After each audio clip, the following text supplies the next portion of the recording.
This week, we are going to make your marketing 10 times more effective, find your audience, and create some fictional characters that are going to be a huge part of your brand and really help create a message that hits home with your ideal clients. Whether you're a brand new business, you're just starting out, you haven't even opened your doors yet, or you're established, I challenge you to really dig in and do this exercise for your business.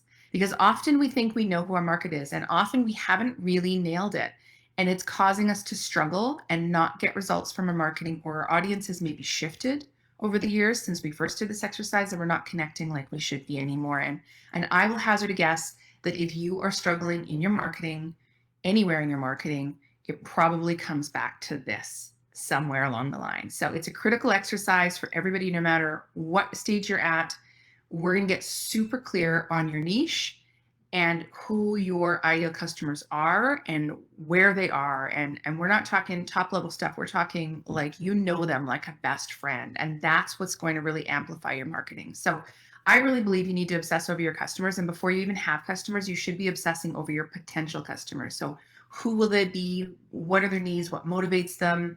And then when you actually have customers, you want to know everything about what makes them tick. You want to know why they buy your product or your service, why they buy it from you specifically, what they'd like to see more of, how you can better serve them. These are all really, really important things to know. So first thing you want to think about is defining your target audience and your niche. What's a target audience? So very simply, the target audience is a specific group of people that you've decided to target with your products or services. So it could be a large market, it could be a smaller niche market.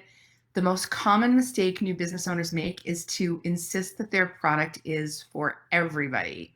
Because your instinct is going to tell you that the more people you target, the bigger your market, and then the more people you're going to sell to, which is what you want, right? Obviously. But the truth is a bit counterintuitive. The more specific you get with your target audience, the smaller your niche, the more successful your marketing is going to be. Why is that? Well, because the more specific your target audience, the better you can speak directly to them. It is much harder to effectively market your product or service to everybody and have anybody take notice of it than it is to speak to a very specific group of people in terms that they understand with a message that really resonates with them. So when you're doing that, when you're trying to market to everybody because you think it's going to give you more customers, it's not actually giving you more customers. And in effect, what it's doing is giving you more competition, which is not what you want. So for example, let's say you are a consultant and you help small businesses manage their finances. Now, technically, you could help any small business, right? There's no reason you couldn't. But if you try and market to all small businesses, it's an incredibly wide group. And all you can really do in that case is talk about you and what you do. You can't talk about them and their needs because it's just too varied. There's too much of it. So what if you decide to niche down and specialize in managing finances just for real estate professionals? So now you become the expert in that niche. Now you can speak very directly to their very specific concerns in your marketing. You can get their attention with specific media outlets where you would find your market, where you would find realtors. You can use specific social media hashtags that realtors would follow. Now your marketing just became incredibly effective. Can you sell to those other people if they come to you, other small businesses? Well, of course you can. You can still do those things if you want to, but you want to get really specific with your niche for your marketing. So the very first thing you need to do is figure out specifically who you help and how do you help them. And I'm not talking about what you supply them with, but what their transformation is. What is the transformation that you provide for them? And even if it's not, we're not just talking about online courses. I'm talking about whatever it is that you sell. What is the transformation? If you sell clothes, you're not selling them clothes. You're selling them comfort. You're selling them feeling better about themselves. You're selling them, that's the transformation, right? It's not the thing, it's the transformation. So you sell piano lessons. You're not helping kids play piano. You're helping, let's get really specific, 5 to 12-year-olds learn to appreciate and enjoy music by playing the piano. And actually, in this particular example, the kids aren't really your target market. The parents are, right? The kids aren't buying your services. The parents are. So perhaps your transformation, your target would be giving parents of 5 to 12-year-old homeschooled children the opportunity to experience and learn about music through playing the piano, right? So you get really specific. And now when you've done that, instead of just trying to teach kids how to play the piano, you have very specific people that you can speak to and you can address their very specific problems, and it amplifies your marketing. It's through the roof. So you want to know who you are helping and who you're really helping, who it is that you're marketing to, and then narrow that niche as far as you can go and identify how you're helping them, what that transformation is. So that's the first step, is really identifying your niche. And I know people tell me that their niche is women, or it's, 20 something, 20 to 30-year-old men, whatever it happens to be. That is not a target. That is a very large group of people. You really need to narrow that down and figure out, who are you really talking to in your marketing. So there's a lot of ways to identify your target audience for your brand, but let's talk about a few.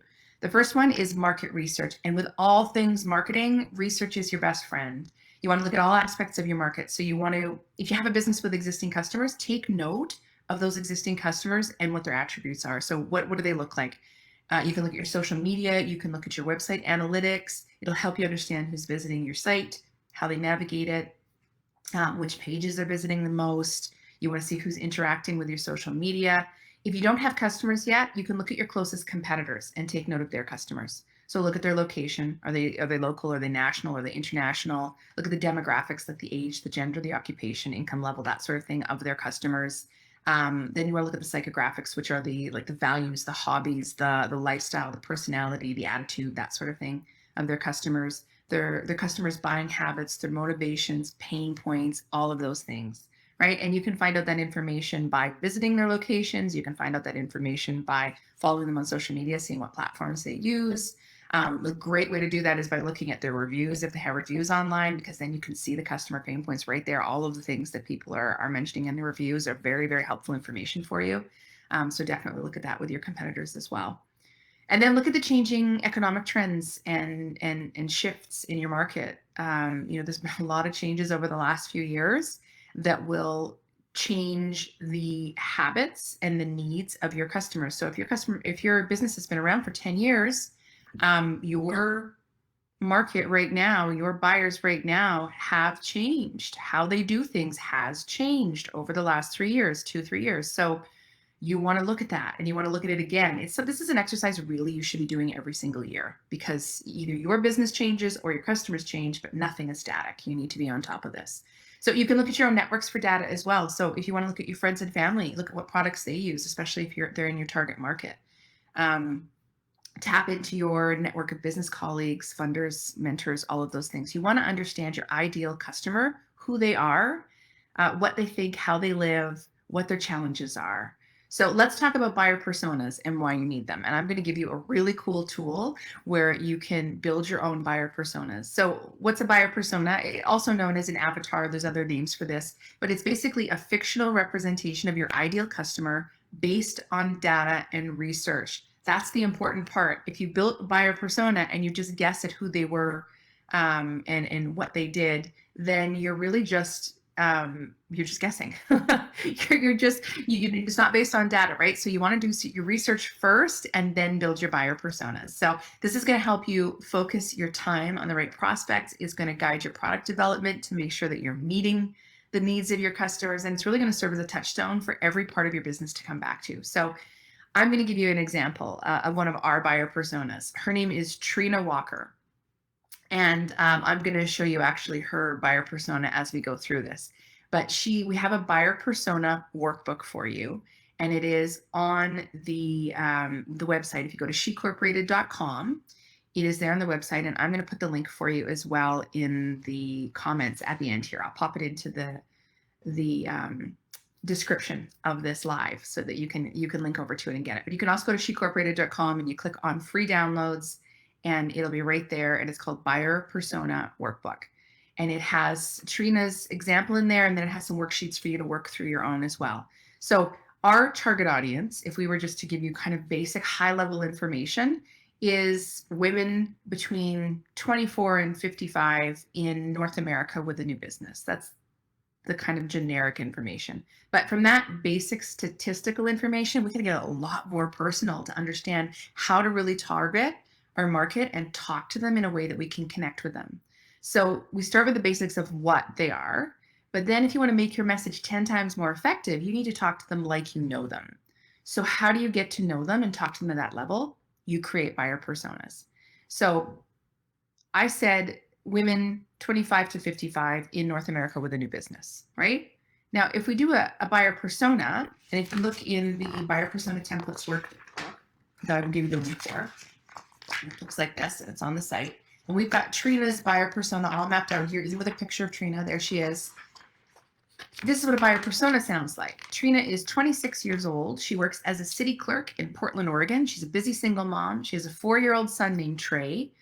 Trina is frustrated and bored in her current job. It's stable, which is great, but she desperately wants to use her fine arts degree and start her own business using her creative passions. So her buying habits, she tends to buy less items because she's on a budget, but generally of better quality. She likes to shop well ahead of time whenever possible. She's not a last minute shopper. Her big problem right now is lack of time, missing her friends and family back home, and a serious need for some adult interaction. Are you starting to feel like you might know her? Does that make you feel more like you know her and you know how to speak to her than just that she's a woman between 25 and 55 living in North America, right? This is why you want to do these buyer personas, because now I know where to find her. I know what social platform she's going to be on. And it's actually much more detailed when you go through the guide. There's a lot more information. I won't go through it all now, but it really helps you get in front of her and speak to her problems in a way that is really going to resonate with her. Now, you can have more than one, and most companies, especially large companies, will have more than one buyer persona. And we'll talk about that in just a minute, because obviously, you're going to have more than one type of customer. What makes people nervous about buyer personas is they say, all right, well, if I build this very specific person, this is one person. I can't sell my product to one person. What you have to understand is this one person represents hundreds of thousands of people, right? If you speak to Trina and her problem specifically, you are going to resonate with a larger group of people. It's not just one person, right? She represents a lot of people. So that's why you want to get really specific. But when you do talk specifically to Trina, the people that are like Trina are really going to resonate with your message, and your marketing is really going to hit home and it's going to stick. So one of the best ways to get started on building your personas is to interview your target audience or your current customers if you have any. And you can ask them questions like, how do you prefer to shop? Email, phone, in person? Do you use the internet to research products or vendors beforehand? If you do, how do you do it? How do you search for information? Tell me about a recent purchase you made. Why did you consider purchasing it, and why did you decide to purchase it from that particular place? What social media do you use? What groups do you belong to? What's your job title? What does your typical day look like? Where did you go to school? What did you take? All of these things, anything that you can use to get to know them a little bit better. But then after any of those questions, the best thing you can do is ask them why. That's my number one tip for a successful persona interview, because the follow-up question to pretty much all of those questions I just gave you, if it's why, it's going to give you a much deeper insight. We're not very good at describing our own motivations unless we're questioned. So start with a simple question like, what's your biggest challenge, for example, and then spend a good amount of time diving in deeper into that question and finding out more about that person so that you can build out these buyer personas and really get to know them. All right, so when you create your buyer personas, once you've got all that data, this is the fun part. So you get to create your fictional characters, you get to name them, you get to know everything about them. And again, as I said, we've got the free template that's going to walk you through this. Looks like that, and it's on the site. It's on shecorporated.com under free downloads. Click and you'll see buyer personas. And I'll put the link here in the comments as well, so that you can click over and get that. And it'll make it a lot easier. It lists a ton of characteristics that you're going to want to map out, but here's some other ideas for you as well that aren't on there. So if you've got a pencil, write these down, because these are great ones, and they're going to, again, give you more information on who these people are and where you're going to find them and how to speak to them. So things like you want to put on your buyer persona what their favorite TV shows would be, what movies they like, where do they watch them? Do they use Netflix? Do they use Disney Plus? Are they watching on their phone or their TV? Excuse me, what celebrities or influencers do they love and follow, or which ones do they dislike and why? What type of food do they like? Restaurants do they like? Do they eat out? Do they order in? Where would they be? I love this one. Where would they be embarrassed to be seen by their peers, right? It gives you a really big insight into their motivations and their psychographics. What apps or tools do they use? What apps do they have on their phone? What teams or groups are they part of? Or which ones would they never join? Right? These are all really great questions to really get inside the head of your specific buyer. Now, once you have those, so I would say starting out, I would do 2, maybe 3. If you're just doing this for the first time, you could have 10 or more if you're a big company, but I think 1 to 3 is more than enough to start with, especially if you're new. And then you want to really get to know them. And once you have all of this information mapped out, it makes your marketing 10 times easier and 10 times more effective because now you know exactly how to talk to them and where to find them, right? You know what social platforms you need to focus on. You know what pop culture references are going to intrigue them in your emails or in your social and what will repel them, you want to stay away from. You know what celebrities and influencers you should be following so that you know how to interact with and reach your customers. So this is all really critical information. Knowing your buyer like a BFF is really the first step to all things marketing. So don't skip this step. And if you've never done it, go and do it. It's an important part of your foundation.